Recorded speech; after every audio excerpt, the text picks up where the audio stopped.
చిగురుమామిడి మండల కేంద్రంలో BC JAC బంద్కు మద్దతుగా బీసీ సంక్షేమ సంఘం ఆధ్వర్యంలో మండలంలోని అన్ని గ్రామాలలో బీసీ చైతన్య ర్యాలీ నిర్వహించారు. మండలంలోని వివిధ గ్రామాలకు చెందిన దాదాపు 150 మోటార్ సైకిళ్లు మండల కేంద్రం నుంచి బయలుదేరి అన్ని గ్రామాలలో తిరుగుతూ బీసీ చైతన్య ర్యాలీని నిర్వహించారు.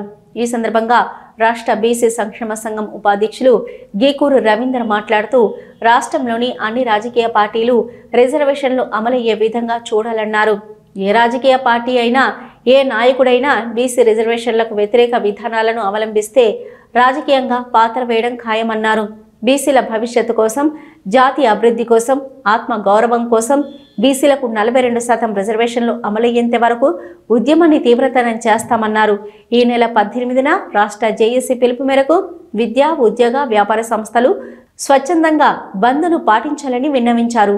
ఈ కార్యక్రమంలో బీసీ సంక్షేమ సంఘం మండల అధ్యక్షులు శ్రీ రామోజీ రాజ్కుమార్, మండల వర్కింగ్ ప్రెసిడెంట్ బుర్రా శ్రీనివాస్, జిల్లా ఉపాధ్యక్షులు తాళ్లపల్లి తిరుపతి గౌడ్, మండల యూత్ అధ్యక్షులు గుడిసె మల్లికార్జున్, ప్రధాన కార్యదర్శి గట్టు ప్రశాంత్, పెసరి శ్రీనివాస్, ముంజ వెంకన్న, గ్రామశాఖ అధ్యక్షులు సిరివేణి సంపత్, బరిగల సదానందం, మూసపురి సంపత్, పెసరి మొగిలి, పిల్లి కొమరయ్య, కందుకూరి శ్రీనివాస్, బిగ్గి రాజేంద్ర ప్రసాద్, గుడిసె ఓదేలు, కూన తిరుపతి, దంచనుదు చంద్రశేఖర్, మండల నాయకులు మూల శ్రీనివాస్, కూరల కిషోర్, చొప్పదండి సాయి, పొన్నం రాజు, నల్లగొండ దశరథం, పిట్టల రాజు తదితరులు పాల్గొన్నారు.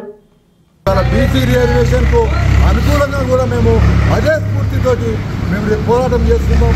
మా 42% రిజర్వేషన్ వచ్చేంత వరకు కూడా మేము ఖచ్చితంగా పోరాటం చేస్తామని చెప్పి ఈ యొక్క సందర్భంగా మనవి చేస్తున్నాం. ఈ యొక్క సందర్భంగా ఈ తెలంగాణ రాష్ట్రంలో ఉన్నటువంటి యొక్క సబ్బండ కులాలు 146 కులాలు కూడా అందరూ ఏకమై రేపు రాబోయే కాలంలో మన పిల్లల భవిష్యత్తు కోసం, మన పిల్లల అభివృద్ధి కోసం, మన బీసీ కులాల అభ్యున్నతి కోసం, జాతీయ ఆత్మగౌరవం కోసం అందరం ఏకతాటిపై నడిచి బీసీ రిజర్వేషన్ సాధించుకునేంత వరకు మన పోరాటాన్ని ఆగనియద్దని చెప్పి ఒక సందర్భంగానే మనవి చేస్తూ రేపు 18 తారీఖు బీసీ జేఏసీ పిలుపు మేరకు తెలంగాణ రాష్ట్రంలో విద్యా, వ్యాపార సంస్థలు అందరూ కూడా పూర్తి స్థాయిలో బంద్ను పాటించి రేపు రాబోయే కాలం లోపల బీసీ రిజర్వేషన్కు అనుకూలమైనటువంటి ఒక నినాదాన్ని చెప్పి ఒక సందర్భంగా నేను మనవి చేస్తున్నా. జై బీసీ, బీసీల ఐక్యత, బీసీల ఐక్యత.